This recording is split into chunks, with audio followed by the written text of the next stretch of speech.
ISIP Local School Board Chairman giaprobahan ni Governor Bambi Emano ang sugyot nga himoung miyembro ang Provincial Director sa Tesda-Misamis Oriental sa Provincial Local School Board kun LSB. Kini aprobado sa uban pang miyembro atol sa bag-ohay lamang nga gipahigayon nga 5th Local School Board meeting via Zoom niadtong adlaw nga Miyerkules, Hulyo 22, 2020. Matud ni Governor Bambi Emano nga ang pakighiusa sa maong ahensya dako og tabang sa pagpalig-on sa ilang mga programa, lakip na sa paghatag og dekalidad nga technical nga pagbansay. Ang pagsagup sa TESDA giuyunan nila ni Mr. Jerome Mundo kinsa mao'y Secretary sa LSB, Board Member Gerardo Sabal kinsa mao'y Chairman sa Komitiba sa Edukasyon, ug ang Schools Division Superintendent DepEd Misamis Oriental nga si Dr. Jonathan Dela Pen.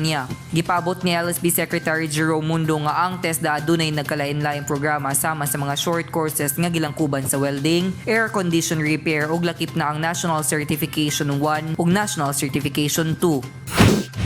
Partnering with TESDA will be a great opportunity for the Misamis and a great help of local school board. Sa iyang bahin ni Board Member Sabal, uyon kini nga nahisakop ang TESDA sa LSB gumikan kay ang mga programa nga gi-introduce o gi-implementar karon sa ahensya ang gi-practice na. Considering that we have already implemented K-12 program of the Department of Education. And I believe TESDA will be a very good partner for the local school board. Giuyunan sab ni Dr. Jonathan Dela Pen si Board Member Sabal tungod kay matud niini nga ang ahensya sa TESDA dako og kabahin sa basic education system.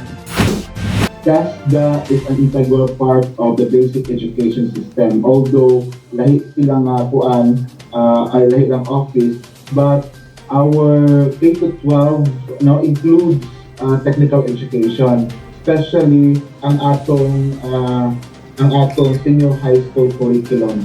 So we need the expertise of TESDA. Si Governor Bambi niingon nga kung ang probinsya makahimo sa pagdawat kanila, ang Misamis Oriental lamang maoy unang probinsya sa Rehiyon 10 ang naglakip karon sa TESDA isip usa ka miyembro og kabahin sa LSB.